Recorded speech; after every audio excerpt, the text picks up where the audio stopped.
아버지께 참되게 예배하는 자들은 영과 진리로 예배할 때가 오나니 곧 이때라. 아버지께서는 자기에게 이렇게 예배하는 자들을 찾으시느니라. 아멘. 오늘은 성령 강림 후 12째 주일입니다. 오늘도 우리에게 참된 안식과 쉼을 주시기 위하여 주님 전에 부르신 하나님 아버지의 은혜에 감사하면서 이 시간 우리의 마음과 뜻과 정성을 모두어 하나님 앞에 예배 드립시다.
사랑과 은혜가 충만하신 아버지 하나님, 우리들에게 베풀어 주신 크신 은혜를 생각하면서 이 시간 우리의 죄를 고백합니다.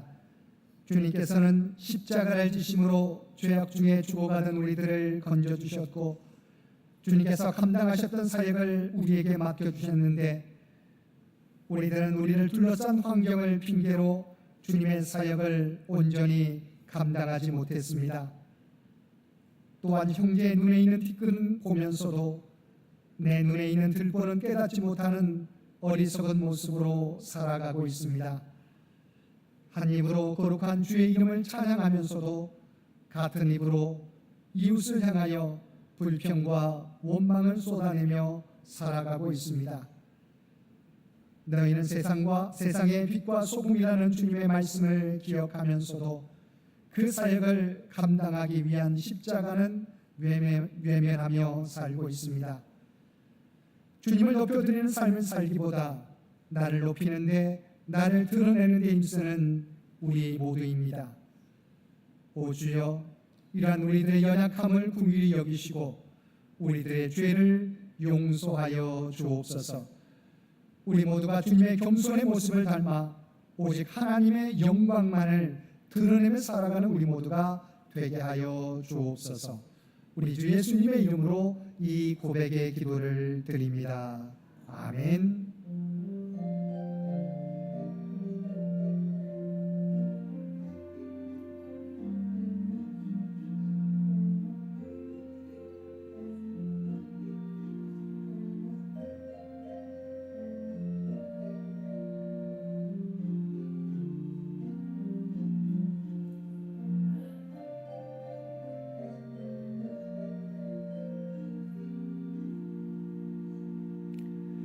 하늘에 계신 우리 아버지여, 이름이 거룩히 여김을 받으시오며 나라가 임하시오며 뜻이 하늘에서 이루어진 것 같이 땅에서도 이루어지이다. 오늘 우리에게 일용할 양식을 주시옵고 우리가 우리에게 죄 지은 자를 사하여 준 것 같이 우리 죄를 사하여 주시옵고 우리를 시험에 들게 하지 마시옵고 다만 악에서 구하시옵소서. 나라와 권세와 영광이 아버지께 영원히 있사옵나이다. 아멘.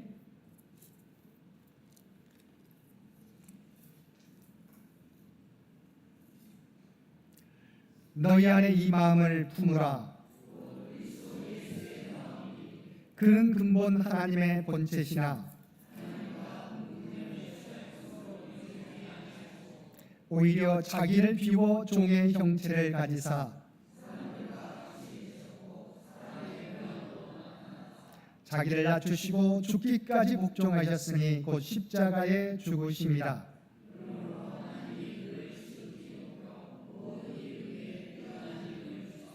하늘에 있는 자들과 땅에 있는 자들과 땅 아래에 있는 자들로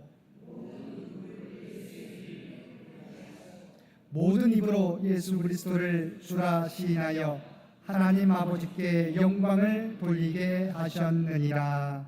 아멘.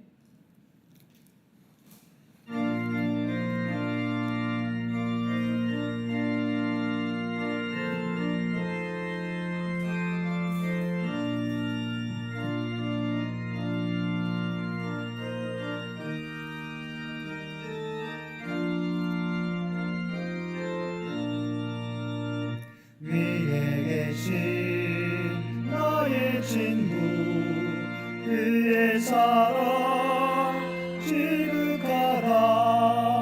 이는 예수 그리스도 나의 구주 나의 친구 사랑하는 나의 친구 늘 가까이 계시도다. 그의 사랑 놀랍도다. 변함없는 나의 친구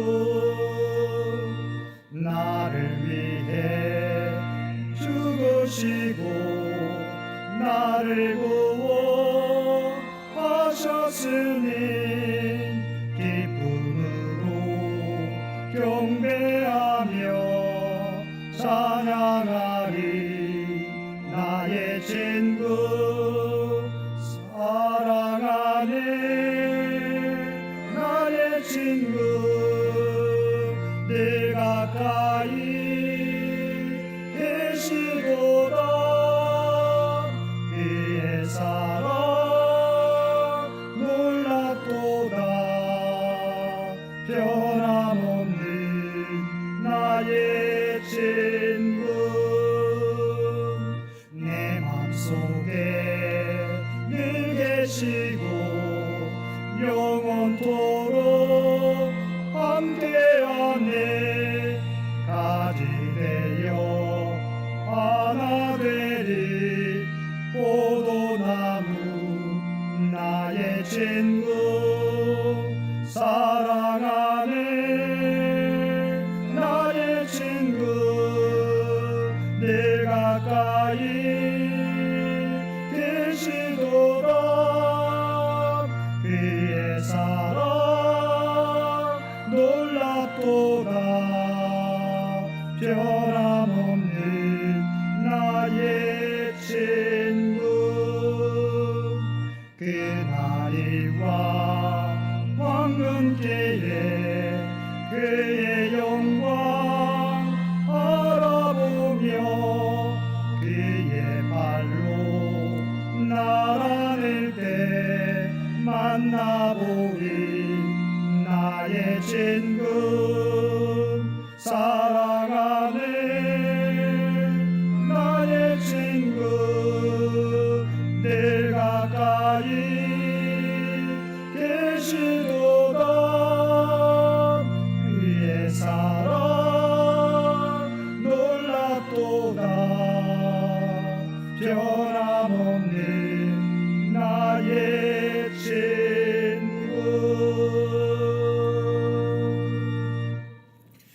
오늘 성령 강림의 12째 주일입니다. 이 예배를 위해서 한남회 임기자 권사님 기도 인도해 주시겠습니다.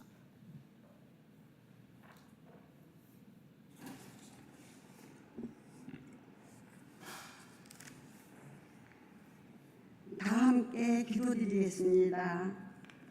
거룩하시며 전능하신 하나님 아버지, 한결같은 사랑으로 오늘도 우리를 주님의 손으로 불러주시니 감사와 찬양과 영광을 올려드립니다.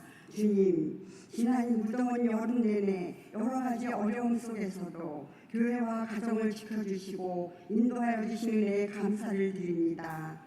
뜨겁던 여름도 서서히 지나가고 아침 저녁으로 선선한 바람이 불어오는 이제 새로운 계절 가을을 준비하는 저희들 되게 하여 주시고 저의 믿음을 회복시켜 주셔서 다시금 뜨거운 열정으로 주님을 섬기고 사랑하며 주님 전에 나오기에 힘쓰며 믿음의 길을 걸으며 승리하는 저희들 될 수 있도록 인도하여 주시옵소서. 주님, 이 나라와 민족을 궁일히 여기소서. 정치, 경제, 사회가 혼란한 이 시대 속에서도 하나님의 정의와 공의가 강물처럼 흐르게 하시옵고 지도자들에게도 하나님을 두려워하는 마음을 주시고 공의를 세우며 백성을 사랑하는 지혜를 부어 주시옵소서. 청년부 주일 학교를 지켜주셔서 감사합니다. 그들이 비전을 품고 기도와 말씀으로 성장하게 해주셔서 주님의 복음을 전파하며 이 나라를 위하여 쓰임받는 일꾼으로 하나님께 영광 돌리는 축복된 삶이 되게 하여 주시옵소서. 시험을 준비하는 자녀들이 있습니다. 지치지 않게 해주시고 지혜를 부어주셔서 열매 맺을 수 있도록 함께하여 주시옵소서. 저희 임승택 목사님을 위하여 기도드립니다. 교회와 성도들을 위하여 쉬지 않고 기도하시는 목사님께 영육간의 강건함으로 더하여 주시옵고 목사님 가정에도 평안함과 복을 내려 주시옵소서. 오늘 하나님을 떠난 인생으로 말씀을 전하실 때 목사님께 성령의 기름을 부으시고 그 입술에서 나오는 말씀마다 생명의 능력이 되게 하옵소서. 김희정 부목사님과 김은혜 전도사님에게도 성령 충만케 해주시고 영육간에 강건케 해주셔서 목사님이 동역자로 목회하시는데 부족함이 없게 축복하여 주시옵소서. 성가대 찬양을 기쁘게 받아주시고 예배를 위하여 봉사하고 헌신하는 모든 손길을 기억하여 주셔서 그 노력과 헌신도 기쁘게 받아주시옵고 축복하여 주시옵소서. 몸의 불편으로 주님 전에 나오지 못하는 하나님의 자녀들이 있습니다. 주님께서 친히 신방하여 주셔서 위로하여 주시고 어루만져 주셔서 치유와 회복의 놀라운 역사가 이루어질 수 있도록 하여 주시옵소서. 주님, 여름의 마지막 끝자락에 선 오늘 우리의 신앙이 계절처럼 성숙하게 하시고 계절의 삶으로 나아가게 하옵소서. 말씀과 기도로 깨어있는 삶이 되게 하시며 각 가정과 직장과 사회 속에서 복음을 증거하는 거룩한 주민으로 살게 하옵소서. 우리의 소망이 되시는 예수 그리스도의 이름으로 기도드립니다. 아멘.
마지막 주일을 허락하여 주시어서 추수의 계절 가을을 바라보며 하나님 앞에 예배드릴 수 있도록 인도해 주시니 진심으로 감사드립니다.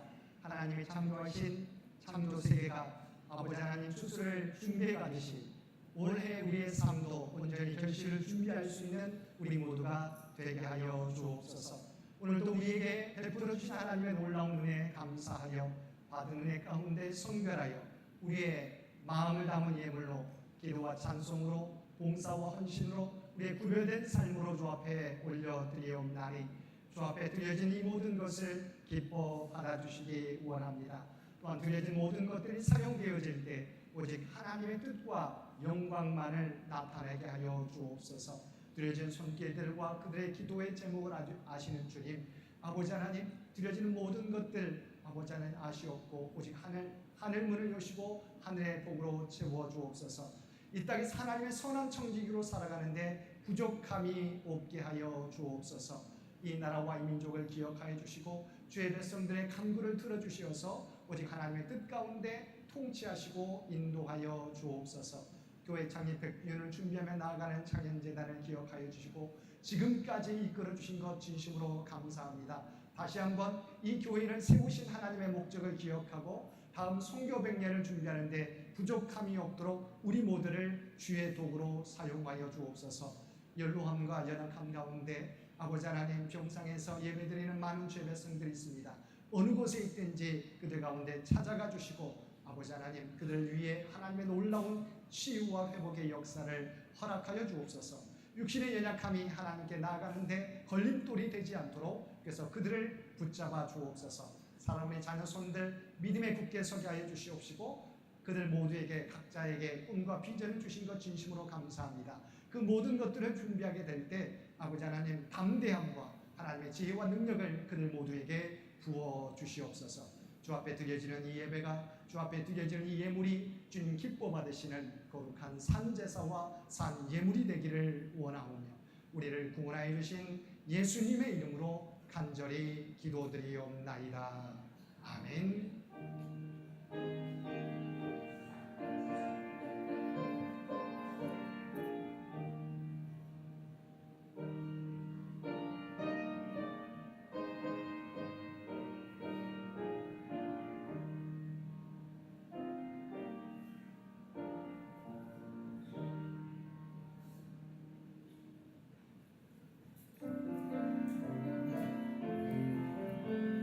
사랑의 나눔 있는 곳에 하나님께서 계시도다. 사랑의 나눔 있는 곳에 하나님께서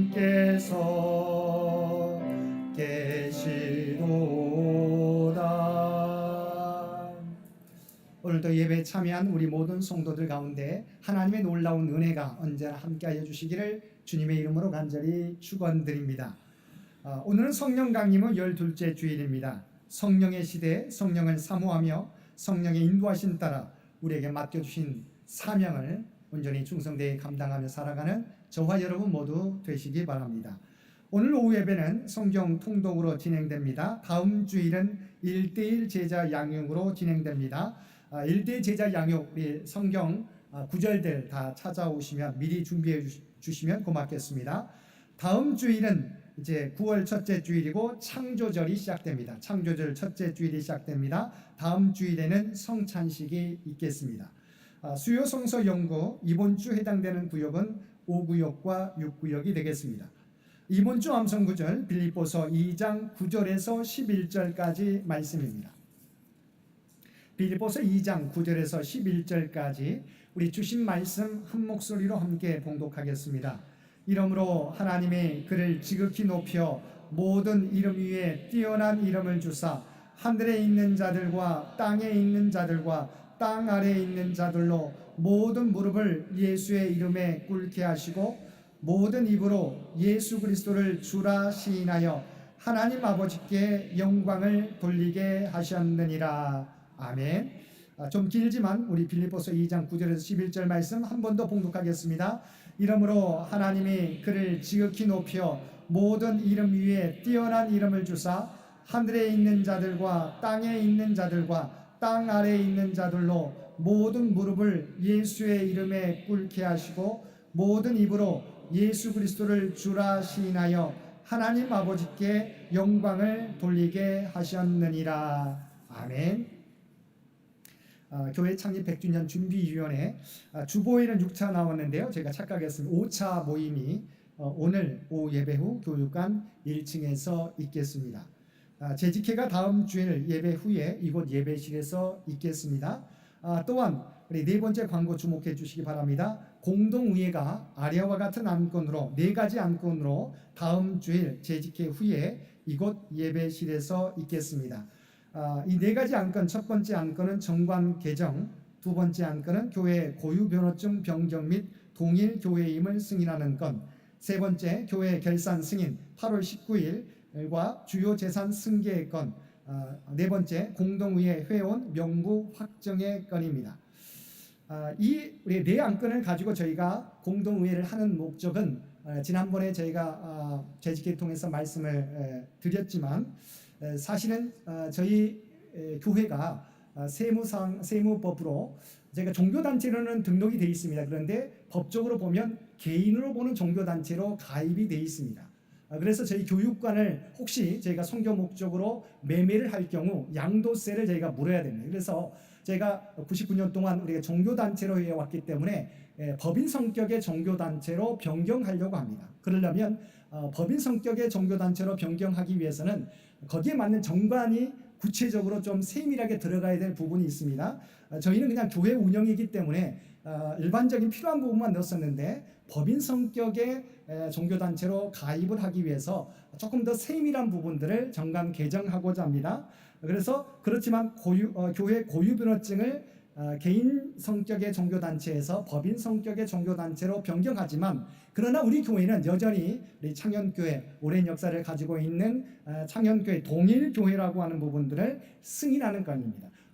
세법상으로 저희가 고유변호증의 번호는 변경되지만 새롭게 시작하는 것이 아니라 이전의 창현교회는 계속된다고 하는 부분들을 우리가 승인하는 건이고요. 그러기 위해서는 어쨌든 세법상으로 번호가 바뀌어지기 때문에 교회 결산 승인 모든 재산이 이제 이관되게 됩니다. 그래서 8월 19일까지의 교회 재산과 주요 재산, 우리 교회 건물 안에 있는 모든 물품들에 대한 주요 재산 승계권을 저희가 처리하게 되고요. 네 번째가 여러분 이해해 주셔야 됩니다. 이해해 주실 것을 부탁드립니다. 저희가 정관 개정, 법인 성격의 정관 개정을 법인 성격의 정관을 개정하기 위해서 공동의회 명부를 저희가 작성해야 되는데 한 가지는 우리가 사실 모두가 세례교인이면 공동의회원입니다. 그러나 요양 중에 있거나 1년 이상 장기 결석자가 있습니다. 이제 그분들이 사실 회원이긴 하지만 공동의회에 참석하지 못하게 되는데 저희가 정관 개정 안에 우리가 회의의 개회 성수를 집어넣습니다. 그것은 과반수 출석, 그러니까 모든 회원의 과반수 출석으로 우리가 회의가 성립된다고 하는 부분을 우리가 새롭게 개정을 넣기 때문에 명부를 좀 저희가 이해해 주시기 바랍니다. 그래서 장기 요양자는 저희가 권사님도 계시지만 우리가 공동의회 명부에서는 저희가 빼는 부분, 그다음에 1년 이상 우리가 출석하지 않는 부분에 대해서 명부에서 뺀 명부를 해서 우리가 출석할 수 있는 명부로, 근데 이게 법으로 헌법에 나와 있습니다.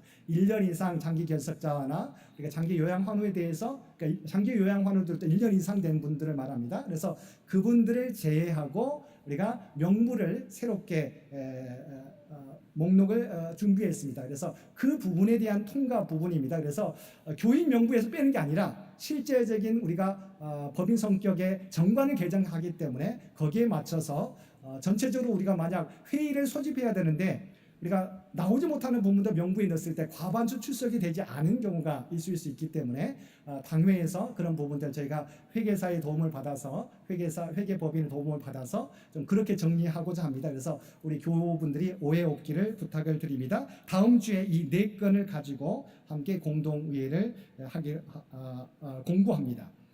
서울로의 소식입니다. 서울로의 소식은 주보를 참고해 주시기 바랍니다. 오늘 예배에 우리 잠시 일본에 있는 우리 김기찬 성도 우리 친척 결혼식을 위해서 오늘 예배에 또 참석해 주셨습니다. 우리 잠시 일어서 주시면 우리 박수로 환영해 주시면 고맙겠습니다. 고맙습니다. 예, 앉아 주시기 바랍니다. 또 내일이면 또 돌아간다고 합니다. 또 일본에서도 새로운 직장에 다니고 있는데 직장에 잘 적응하고 또 선한 영향력을 드러내는 우리 귀한 청년이 될 수 있도록 기도해 주시기를 부탁을 드립니다. 이번 주 점심 친교 봉사는 1구역과 2구역이고요. 다음 주 친교 봉사는 3구역과 4구역이 되겠습니다. 수능생, 취업준비생 명단 주보에 나와 있습니다. 우리 계속해서 기도해 주시기를 부탁을 드립니다. 또한 장기 요양 환우들을 위한 기도를 잊지 마시고 계속해서 기도해 주시기를 부탁을 드립니다. 나머지 광고는 주보를 참고해 주시기 바랍니다. 구약의 말씀은 사무엘하 18장 1절에서 18절까지 말씀입니다.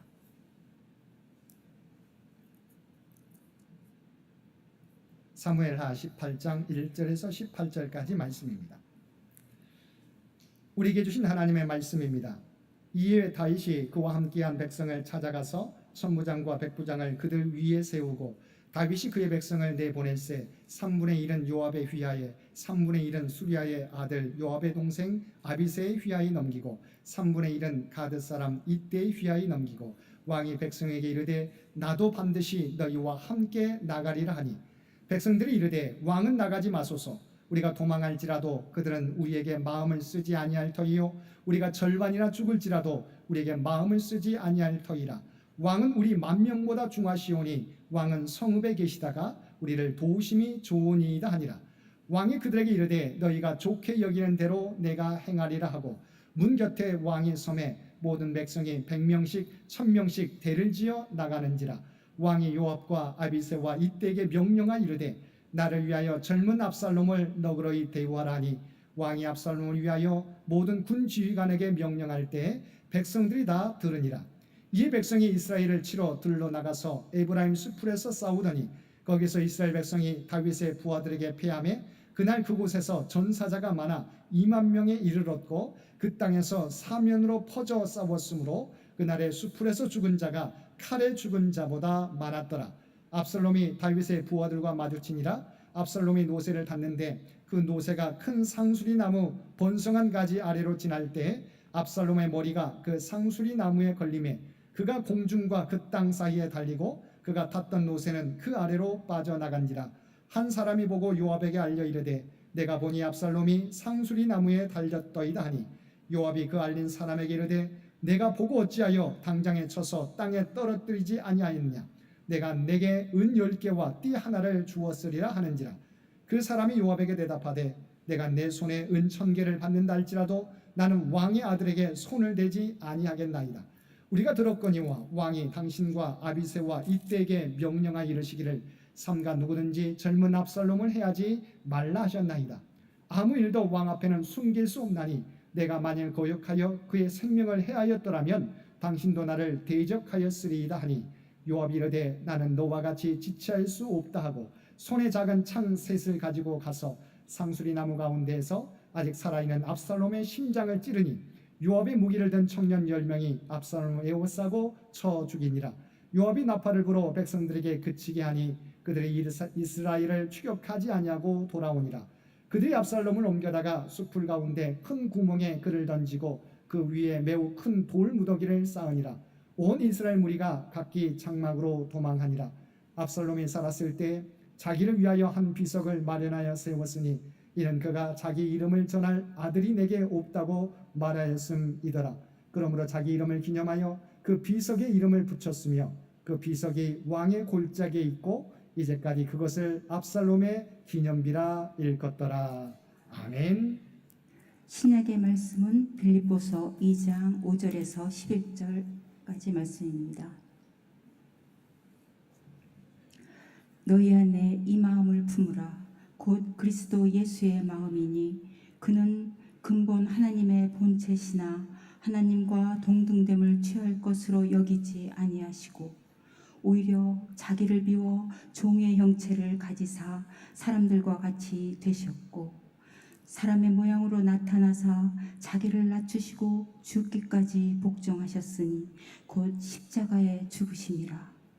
이러므로 하나님이 그를 지극히 높여 모든 이름 위에 뛰어난 이름을 주사 하늘에 있는 자들과 땅에 있는 자들과 땅 아래에 있는 자들로 모든 무릎을 예수의 이름에 꿇게 하시고 모든 입으로 예수 그리스도를 주라 시인하여 하나님 아버지께 영광을 돌리게 하셨느니라.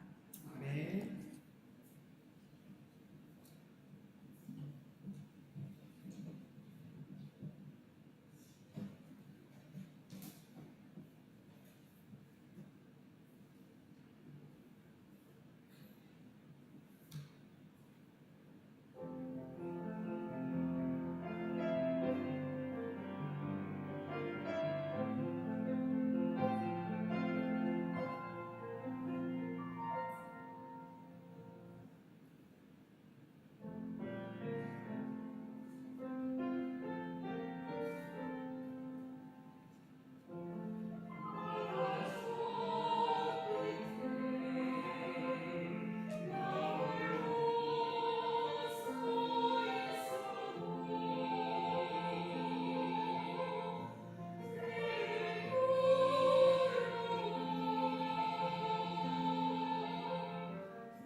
아멘.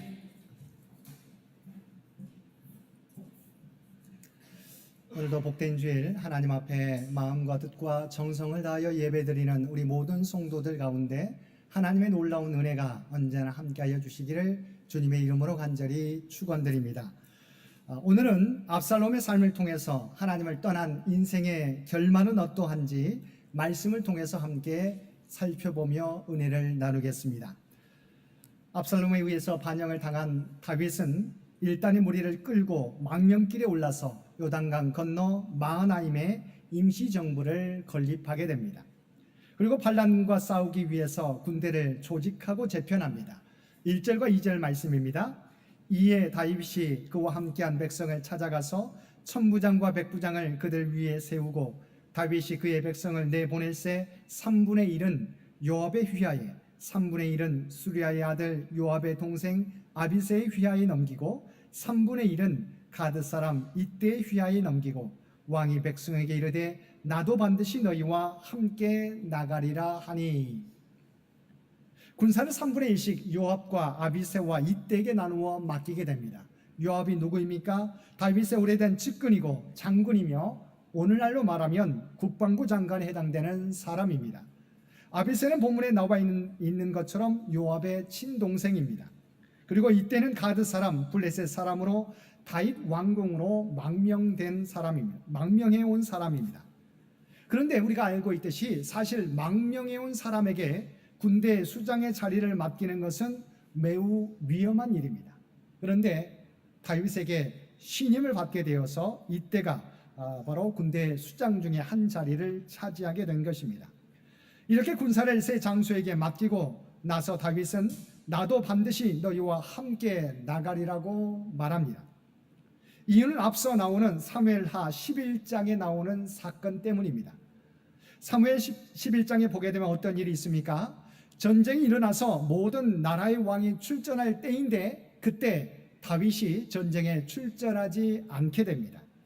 출전하지 않고 왕궁에 머물게 됩니다. 물론 왕이 출전하지 않더라도 이미 암몬 자손을 멸하고 라빠를 에워쌀 정도로 전쟁은 이스라엘의 승기를 잡고 있었습니다.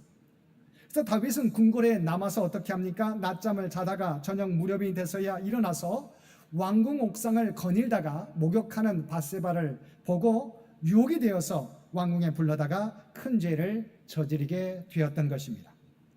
왕이 출전해야 될 자리에 출전하지 않음으로써 죄를 범하게 된 것입니다. 그래서 다윗은 그러한 아픈 과거가 있었기에 본문에서 단호하게 나도 출전하겠다고 선언한 것입니다. 그런데 부하들이 만류합니다. 3절 말씀입니다. 백성들이 이르되 왕은 나가지 마소서. 우리가 도망할지라도 그들은 우리에게 마음을 쓰지 아니할 터이요 우리가 절반이나 죽을지라도 우리에게 마음을 쓰지 아니할 터이라. 왕은 우리 10,000명보다 중하시오니 왕은 성읍에 계시다가 우리를 도우심이 좋으니이다 하니라. 대적들이 노리는 것은 오직 왕의 생명이니 왕은 성에 머물라고 하는 것입니다. 다윗은 참 충성스러운 바로 군사들을 두었던 것입니다. 다윗은 부하들의 조언에 따라 전쟁에 출전하지 않게 됩니다. 그리고 다윗은 반역자 압살롬하고 싸우기 위해 출정하는 병사들을 일일이 전송하게 됩니다. 4절과 5절 말씀입니다. 왕이 그들에게 이르되 너희가 좋게 여기는 대로 내가 행하리라 하고 문 곁에 왕이 섬에 모든 백성이 100명씩 1000명씩 대를 지어 나가는지라.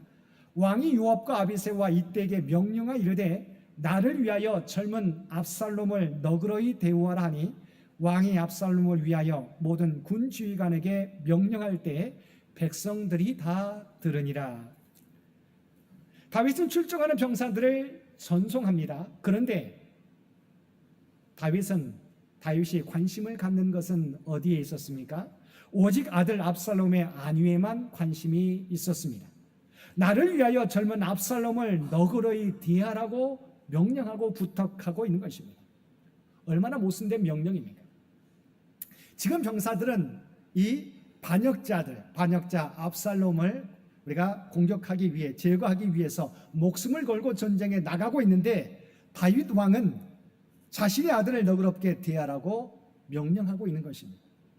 다윗은 자신의 사적 감정 때문에 아들에 대한 사적 감정 때문에 왕으로서의 공적인 자세를 보이지 못하고 있는 것입니다. 어쩌면 이런 아들에 대한 맹목적인 사랑이 압살롬을 잘못된 길로 가게 한 원인인지도 모르겠습니다. 이제 6절 이하부터는 압살롬과의 전쟁 이야기가 나오게 됩니다. 6절에서 8절까지 말씀입니다. 이에 백성이 이스라엘을 치러 둘러 나가서 에브라임 수풀에서 싸우더니 거기서 이스라엘 백성이 다윗의 부하들에게 패하매 그날 그곳에서 전사자가 많아 2만 명에 이르렀고 그 땅에서 사면으로 퍼져 싸웠으므로 그날의 수풀에서 죽은 자가 칼에 죽은 자보다 많았더라. 전쟁의 결과 압살롬의 군사 전사자가 2만 명이 되었다는 것입니다. 근데 에브라임 수풀에서 싸워서 수풀에서 죽은 자가 칼에 죽은 자보다 많았더라고 본문은 말씀하고 있습니다. 이것은 다윗 군대의 노련하고 지혜로운 전략이었습니다. 압살롬의 세력이 훨씬 큰 상황이었기 때문에 넓은 벌판에서 붙으면 세력으로는 밀릴 수밖에 없었습니다. 그래서 숲으로 인도하여 그곳에서 싸워서 2만 명의 전사자를 내고 전쟁을 승리로 이끈 것입니다. 그런데 수풀에서 죽은 자가 전쟁에서 칼에 죽은 자보다 많았다라고 말씀하고 있습니다. 그러면 그 수풀에서 무슨 일이 일어났다는 것입니까? 구역학자 카일은 당시 두 축이 맞붙은 에브라임 수풀은 늪과 가시덤불이 많아서 압살롬의 군대가 거기에서 많이 죽었다고 설명하고 있습니다. 또 다른 학자는 이곳의 지형이 험하고 이곳에 많은 웅덩이들이 있으므로 그들이 전투에 몰두하다가 발을 헛디디거나 굴러 떨어져 죽었을 것이라고 추정합니다. 그러니까 바로 다윗의 군대는 지형 지물을 잘 활용해서 압살롬의 군대를 무찔렀던 것입니다. 어쨌든 하나님의 함께 하심으로 다윗 군대는 압살롬 군대에게 큰 타격을 입히며 승리하게 됩니다. 근데 우리가 성경을 따라가다 보면 사무엘하 기자는 다윗의 군대가 이겼고 압살롬의 군대가 패했다는 것에 많은 관심이 없는 것을 발견할 수 있게 됩니다. 왜냐하면 사무엘하 기자는 다윗의 왕권에 도전해서 모반을 일으켰던 압살롬의 죽음을 집요하게 현미경식 접근 방법으로 묘사하고 있기 때문입니다. 사무엘하 기자의 관심은 딱 하나입니다. 그렇게 준수했던 압살롬이, 백성들의 사랑을 받았던 압살롬이 어떻게 망하게 되었는가입니다. 그리고 2만 명이나 죽은 전쟁의 결과는 단 한 줄로 처리해 버립니다. 요약하면 에브라임 수풀에서 2만 명이 죽게 되었다는 것입니다. 그러면 압살롬에게 다시 주목해 보겠습니다. 9절 말씀입니다. 압살롬이 다윗의 부하들과 마주치니라. 압살롬이 노새를 탔는데 그 노새가 큰 상수리 나무 번성한 가지 아래로 지날 때 압살롬의 머리가 그 상수리 나무에 걸림에 그가 공중과 그 땅 사이에 달리고 그가 탔던 노새는 그 아래로 빠져나간지라. 전쟁에서 패해서 어제 압살롬이 어떻게 보면 피하고 있습니다. 그런데 상수리 나무 근처를 가게 되는데 아름다운 머리를 가지고 있어요. 그런데 그 나무 가지에 압살롬의 머리가 걸려버린 거예요. 그래서 타고 있던 노새는 지나가 버리고 바로 압살롬은 머리가 나뭇가지에 걸려서, 그러니까 어떻게 보면 머리털이죠. 머리털이 나뭇가지에 걸려서 바로 나무 위에 대롱대롱 걸려 있는 것입니다. 노새는 왕이 타는 짐승입니다. 다윗의 부하들과 마주친 압살롬이 노새를 탄 채 상수리 나무 아래를 지나가다가 바로 머리가 상수리 나무에 걸린 것입니다. 여기에서 나뭇가지에 걸린 압살롬의 머리는 그 전에는 압살롬에게 있어서 자신의 큰 자랑거리였습니다. 사무엘하 14장 25절과 26절까지 말씀입니다. 25절에서 26절까지 말씀입니다. 온 이스라엘 가운데에서 압살롬같이 아름다움으로 크게 칭찬받는 자가 없었으니 그는 발바닥부터 정수리까지 흠이 없습니다. 그의 머리털이 무거움으로 연말마다 깎았으며 그의 머리털을 깎을 때 그것을 달아본 즉 그의 머리털이 왕의 저울로 200세겔이었더라. 우리 킬로그램으로 환산하게 되면 머리털을 잘랐는데 2.3kg에 해당되는 무게였다는 것입니다. 얼마나 머리털이 풍성했는지를 우리가 짐작할 수 있습니다. 당시 머리털이 무거운 것은 이스라엘의 모든 사람이 흠모하는 자랑거리고 긍지고 능력을 상징하는 것이었습니다. 이것이 압살롬의 모습이었고 압살롬이 자랑스럽게 여기는 머리털이었습니다.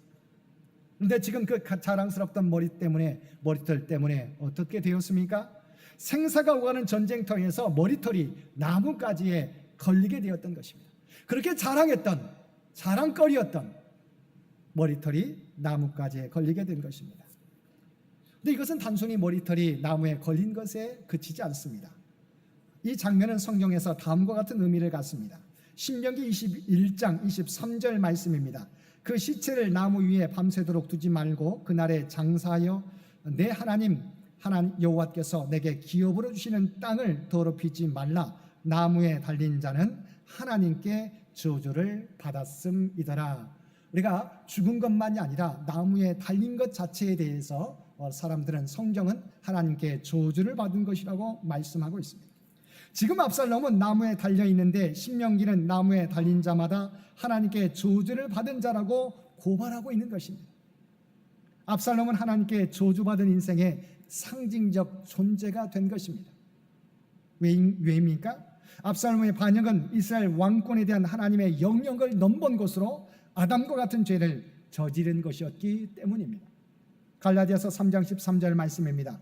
그리스도께서 우리를 위하여 저주를 받은 바 되사 율법의 저주에서 우리를 속량하셨으니 기록된 바 나무에 달린 자마다 저주 아래서 있는 자라 하였습니다. 사도 바울은 갈라디아서에서 신명기를 인용해서 그리스도의 십자가 사건을 설명하고 있습니다. 죄로 인해 우리가 달려야 할 바로 압살롬의 자리에 훗날 예수 그리스도께서 저주받은 자리에 바로 달리셨던 것입니다. 이 압살롬의 모습 속에 우리의 모습과 또한 앞으로 구속의 모습을 보여주실 예수 그리스도의 모습이 겹쳐 있는 것입니다. 유대인들이 예수 그리스도를 메시아로 받아들이지 못하는 이유 가운데 하나도 바로 이것 때문입니다. 바로 신명기 21장 23절 때문입니다. 나무에 달린 자마다 하나님의 저주를 받은 자라고 성경은 말하고 있는데 어떻게 나무에 달린 예수가 우리의 메시아가 될 수 있느냐는 것입니다. 바로 성경과 배치된다고 하는 것입니다. 생명과 모순된다고 하는 것입니다. 말이 되지 않는다는 주장입니다. 압살롬의 모습은 곧 구원받기 전, 하나님의 사랑을 입기 전 하나님을 대항하고 거역했던 우리 자신의 모습입니다. 그래서 바로 우리 주님께서 그러한 저주에, 그러한 모든 죄를 안고 저주받은 자로서 십자가에 달리신 것입니다. 왜죠? 주님의 죄 때문이 아닙니다. 우리가 짊어져야 될 바로 저주의 자리에 우리 주님께서 우리를 대신하여 달리신 것입니다. 이와 같이 나뭇가지에 압살롬의 머리가 매달려 있다는 것을 군사 하나가 발견하고 요압 장군에게 보고합니다. 요압이 압살롬을 당장 죽이지 않은 것을 꾸짖자 그 군사는 다윗 왕의 명령을 언급하며 그렇게 못한다고 대답합니다. 그러자 요압이 단창 3개를 가지고 압살롬의 심장을 찌릅니다. 그리고 요압의 무기를 든 청년 10명이 에워싸서 쳐 죽입니다. 그리고 큰 구멍에 그를 던지고 큰 돌무더기를 쌌습니다. 16절과 17절 말씀입니다. 요압이 나팔을 불어 백성들에게 그치게 하니 그들이 이스라엘을 추격하지 아니하고 돌아오니라. 그들이 압살롬을 옮겨다가 숲을 가운데 큰 구멍에 그를 던지고 그 위에 매우 큰 돌무더기를 쌓으니라. 온 이스라엘 무리가 각기 장막으로 도망하니라. 본문에 나오는 이스라엘 군사는 바로 압살롬의 군대를 의미하는 것이죠. 압살롬은 나무에 걸려 죽고 그 시신은 돌무더기에 묻힌 것입니다. 바로 저주받은 자의 최후의 모습인 것입니다. 성경에 보면 이와 같이 끔찍한 죽임을 당하고 돌무더기에 묻힌 또 한 사람이 있습니다. 여러분이 기억하는 아간이라고 하는 사람입니다. 아간은 하나님께 드려야 될 전리품을 자기 장막에 감춤으로써 아이성 전투에서 이스라엘을 지게 만들었고 집에 뽑혀서 바로 잡히게 되었습니다. 그 아간이 죽는 장면이 여호수아 7장 25절과 26절에 나와 있습니다. 여호수아가 이르되 내가 어찌하여 우리를 괴롭게 하였느냐? 여호와께서 오늘 너를 괴롭게 하시리라 하니 온 이스라엘이 그를 돌로 치고 물건들도 돌로 치고 불사르고 그 위에 돌무더기를 크게 쌓았더니 오늘까지 있더라. 여호와께서 그의 맹렬한 진노를 그치시니 그러므로 그곳 이름을 오늘까지 아골골짜기라 부르더라. 이때부터 아골골짜기는 무서운 골짜기의 상징이 되었던 것입니다. 아골이라고 하는 말은 원래 아간에서 유래되었는데 괴로움이라고 하는 뜻입니다. 괴롭게 하는 골짜기라고 하는 의미입니다. 근데 하나님께서는 이러한 괴로움과 저주의 아골 골짜기에 예수님을 내어주신 것입니다. 그래서 하나님의 사랑과 예수 그리스도의 십자가 희생을 통하여 괴로움과 저주의 아골 골짜기마저 소망의 문으로 만드셨습니다. 호세아 2장 15절 상반절 말씀입니다. 거기서 비로소 그의 포도원을 그에게 주고 아골 골짜기로 소망의 문을 삼아 주리니. 그러면 어떻게 사람의 인기를 한 몸에 받고 모든 사람의 사랑을 받았던 압살롬이 이렇게 추락하게 되었습니까? 그가 하나님을 의지하기보다 세상을 쫓아 살았기 때문입니다. 압살롬이 한창 잘 나갈 때 비석을 하나 만들어 놓습니다. 바로 자기를 위한 기념비였습니다. 그러나 이것은 인간이 자기를 위하여 만든 모든 수고가 그리스도 밖에서는 얼마나 허망하고 헛된 것인지를 우리에게 보여주고 있습니다. 이 기념비에 대해서 성경은 18절에서 다음과 같이 설명하고 있습니다. 18절 말씀입니다. 압살롬이 살았을 때 자기를 위하여 한 비석을 마련하여 세웠으니 이는 그가 자기 이름을 전할 아들이 내게 없다고 말하였음이더라. 그러므로 자기 이름을 기념하여 그 비석에 이름을 붙였으며 그 비석이 왕의 골짜기에 있고 이제까지 그것을 압살롬의 기념비라 일컫더라. 근데 여기서 사실 압살롬에게는 여러 아들들이 있었습니다. 물론 그 아들들이 아버지보다 먼저 죽게 되었습니다. 압살롬은 아들들이 먼저 죽어서 이 땅에 자기 이름을 전하고 자기 존재를 이어갈 사람이 없었다고 고백합니다. 그래서 비석을 하나 세워놓고 압살롬의 기념비라고 이름을 높인 것입니다. 이름을 붙인 것입니다. 그래서 평생 압살롬이 이 땅에 살면서 추구했던 삶의 방향과 가치를 드러내 보여줍니다. 압살롬의 삶의 방향이 무엇이었습니까? 하나님을 드러내는 게 아니었습니다. 하나님의 이름을 높이는 것이 아니었습니다. 압살롬의 기념비가 드러나고 있는 것처럼 자신의 이름을 드높이는 것이었습니다. 자신의 이름을 나타내는 것이었습니다. 그런데 그 삶의 결과는 무엇이었습니까? 참으로 허망한 것이었습니다. 우리는 압살롬의 모습을 통해서 우리가 힘써야 할 것이 무엇인지를 분명하게 깨닫게 됩니다. 하나님을 떠난 인생의 결말은 압살롬의 모습과 같이 허망하게 끝난다는 것입니다. 그는 아버지 다윗을 반역하여 잠시 왕의 자리에 오르는 것 같았습니다. 모든 사람이 자기를 따르는 것 같았습니다. 그런데 어떻게 됩니까? 하나님께서 자기를 높이고자 하는 압살롬의 모든 계획을 막으셔서 전쟁에서 패하고 자신도 안타까운 죽음을 맞이하게 되었던 것입니다. 그리스도 없는 인생이 행복해 보이는 것 같지만 결국은 무너질 수밖에 없는 바벨탑 같은 것임을 분명히 드러내주고 있는 것입니다. 사실 바벨탑의 목적이 무엇이었습니까? 인간의 흩어짐을 면하고 자신의 이름을 내자는 두 가지 목적 때문이었습니다. 크고 높은 탑을 쌓아서 거주하면 온 지면에 흩어지지 않고 다시 홍수 같은 사건이 일어나도 죽음을 면하고 자기들의 이름을 낼 수 있을 것이라 생각한 것입니다. 근데 바벨탑이 결국 어떻게 되었습니까? 온전히 짓지 못하고 무너지게 되었습니다. 제일 먼저 하나님께서 그들의 언어를 혼잡케 하셨습니다. 벽돌을 가져오라니까 물동이를 가져옵니다. 위로 올리라고 하니까 내립니다. 공사가 진척이 되지 않습니다. 사람의 이름을 내기 위해 세워졌던 바벨탑은 결과적으로 무너지게 되었습니다. 그러나 오늘 우리가 함께 읽은 빌립보서 말씀에서와 같이 우리 주님은 어떤 삶을 사셨습니까? 주님은 근본 하나님의 본체셨지만 하나님과 동등됨을 취하지 않고 오히려 자기를 비워 종의 형체를 가지사 사람들과 같이 되셨고 자기를 낮추셔서 죽기까지 복종하셔서 십자가에 달려 죽으셨습니다.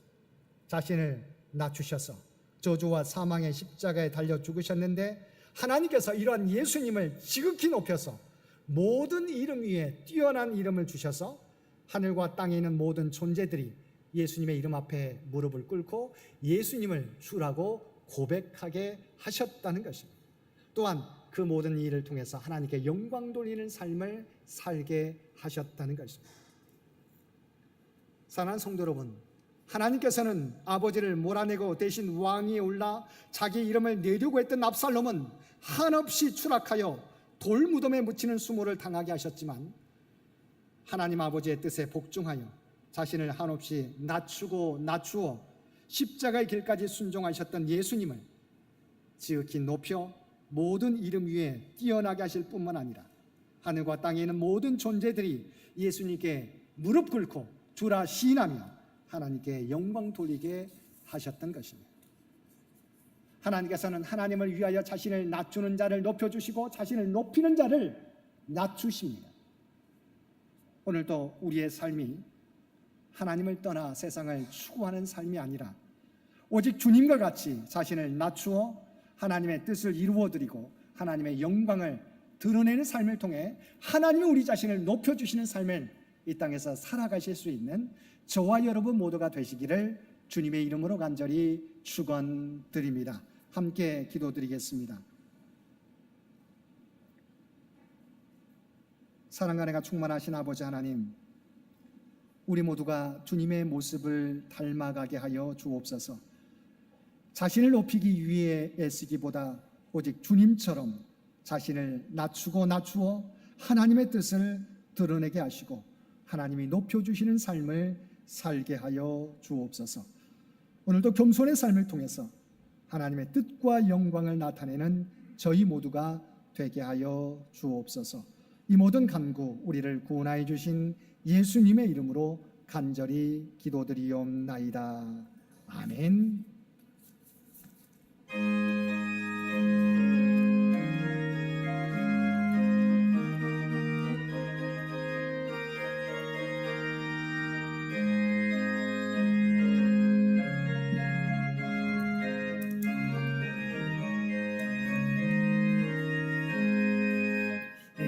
눈에 아무 증거 아니 배여도 믿음만을 가지고서 늘 걸으며 이 귀에 아무 소리 아니 들려도 하나님의 약속 위에 서리라.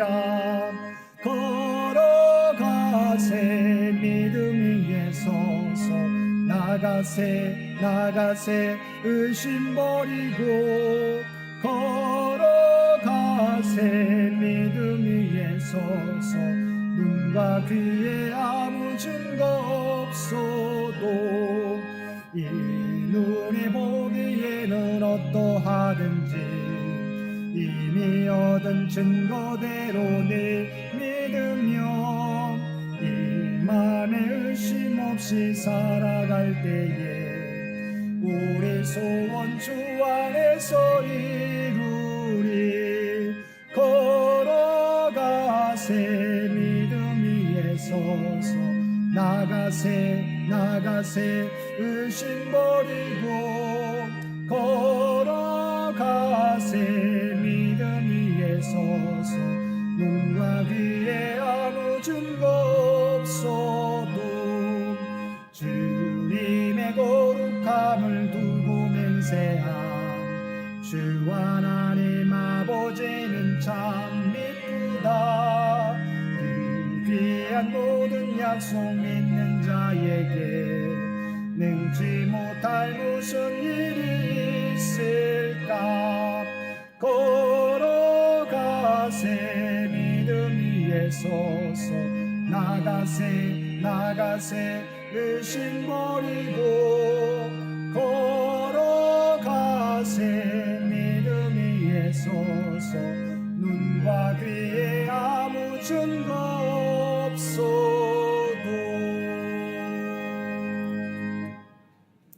우리 파견사 함께 PPT 통해서 함께 고백하겠습니다.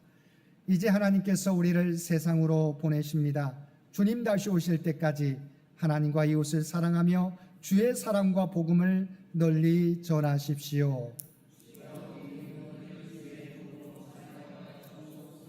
아멘.